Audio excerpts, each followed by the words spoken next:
क्योंकि बहू झूठ नहीं बोलती। सुधा और राकेश के 3 बेटे थे। शादी के बाद तीनों माँ बाप से दूर रहते और सिर्फ त्योहारों में आते। माँ जी, पिताजी, अगली बार आप लोग हमारे घर आइएगा। अरे नहीं बहू, सब यही आ जाते हैं तो घर खिला खिला लगता है।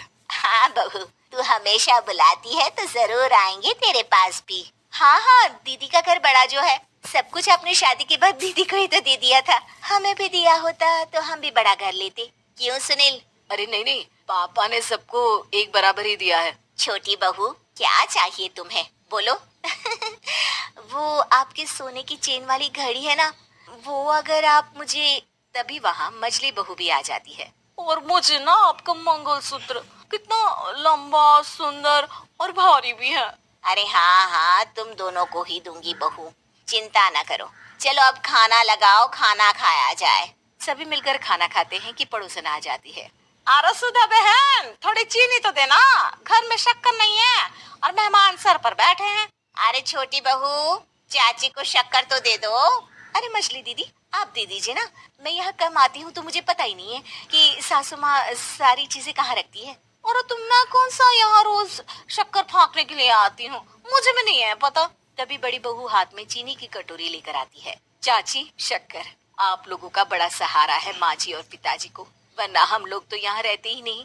आप जैसे पड़ोसी हैं तो हम निश्चिंत हैं। और जीती रहे बहू, आप तो ये घर पड़ोस कम परिवार ज्यादा लगता है। सुधा अपनी बड़ी बहू को देखकर बहुत खुश रहा करती थी। वो उससे अक्सर घंटों बात भी किया करती, लेकिन दोनों दूसरी बहुओं का भी वो समझती थी कि शायद छोटी है, वक्त आने पर संभल जाएंगी। समय आ जाता है जब सभी को वापस जाना होता है।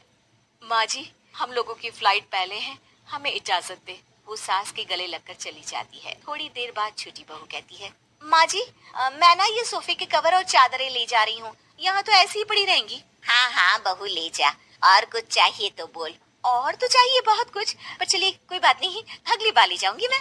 ऐसे ही मंजली बहू भी घर का बहुत सारा सामान ले जाती है। सभी के जाने के बाद सुधा राकेश से कहती है, घर कितना सूना लग रहा है ना। हाँ, और खाली भी। तुम्हारी दोनों बहुएं सब बटोर गई। अरे ठीक है ना, हम दोनों ही तो हैं, कितना सामान लगेगा, फिर उन लोगों की नई गृहस्थी, इतना मत सोचा करें। समय बीतता है। ऐसे ही हर साल त्योहारों में सुधा और राकेश के बच्चों की बहू आते और जाते वक्त ढेर सारा सामान पैक कर कर ले जाती। लेकिन कुछ ही सालों में सुधा का देहांत हो जाता है। पिताजी, आप यहाँ अकेले क्या करेंगे, हम लोगों के साथ चलिए। अरे नहीं नहीं बहू, इस घर में सुधा की यादें हैं, मैं उसे नहीं छोड़ सकता हूँ। अब तुम लोगों की माँ नहीं रही। देख लो, वैसे तो मैंने उसके जीते जी सब कुछ दे दिया है, लेकिन कुछ उसका पर्सनल कीमती सामान था जो ये है, ले लो। सामान में होती है एक घड़ी और एक मंगलसूत्र। माँ जी ने कहा था कि वो ये घड़ी मुझे देंगी। हाँ हाँ पिताजी, माँ ने सबके सामने ये घड़ी सरिता को देने के लिए कहा था। उठा लो सरिता माँ की घड़ी। अब क्या था, छोटी बहू फट से घड़ी उठा लेती है। और पिताजी, ये मंगलसूत्र तो माँ ने मुझे ही देने को कहा था, याद है ना? वो सभी की ओर इशारा करती है। तू भी ले ले ये हार बेटा, कोई बात नहीं। मंजली फटाक से हार उठा लेती है। ससुर बड़ी बहू की तरफ देखते हैं। तुझे क्या दूं बेटा? पिताजी, माँ ने एक चीज मेरे लिए भी रखी है। सभी के कान खड़े हो जाते हैं कि आखिर सास ने क्या रखा होगा बड़ी के लिए। अरे माँ जी तो दीदी से प्यार भी ज्यादा ही करती थी, हमेशा उनसे बात किया करती। जरूर कोई बड़ी और अपनी प्रिय चीज दी होगी दीदी को। और देख लेते हैं ना, वरना तो हम भी बराबर का बंटवारा करेंगे। हाँ हाँ, कर लेना बंटवारा। लेकिन बड़ी बहू बताओ तो, सुधा ने क्या रखा है तुम्हारे लिए? अभी तो हम लोग यही हैं पापा जी, जब जाने लगेंगे तो बता दूंगी। बड़ी बहू के मुंह से ये बात सुनकर बाकी दो बहुएं सोचने लगती हैं कि आखिर क्या है जो दीदी को सासू माँ देकर गई हैं। दीदी, ऐसा तो नहीं ना कि पूरे घर का आधा हिस्सा माँ बड़ी भाभी को देकर गई हो। तभी वहाँ ससुर आ जाते हैं। नहीं नहीं, ऐसा कुछ नहीं है। मकान तो तुम तीनों का बराबर से है।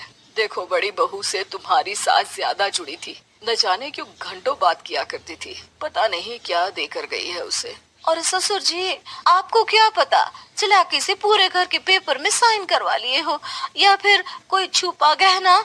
आखिर मकान पूरा तो आपने सासू माँ के नाम ही कर रखा था ना। अब घर में ये सस्पेंस बन जाता है कि आखिर बड़ी बहू क्या लेकर जाएगी। फिर वो दिन भी आ जाता है जब बड़ी बहू के जाने का समय हो जाता है। बेटा, परसों तुम चली जाओगी, बताया नहीं, माँ ने तुम्हें क्या दिया? घड़ी और हार जो बेशकीमती था और तुम्हारी सास को सबसे ज्यादा प्रिय था, उसका तो बंटवारा भी हो चुका है। अब तुम्हारी बारी। हाँ पिताजी, आज मैं ये बात बताने ही वाली थी। माँ ने मुझे उससे भी बेशकीमती चीज दी है, और वो है आप। आपसे अधिक प्रिय उन्हें कुछ नहीं था। माँ चाहती थी कि आप मेरे साथ रहें। चलिए पिताजी। बेटा, मेरे पास तो कोई पेंशन भी नहीं है और ना ही कोई प्रॉपर्टी। लेकिन आपके पास संस्कार है पिताजी, जो मेरे बच्चे आपसे लेंगे। तो आपको ले जाने पर स्वार्थ ही है मेरा। चलिए ना पापा। सभी के सामने पिताजी बड़ी बहू और बेटे के साथ उनके घर चले जाते हैं।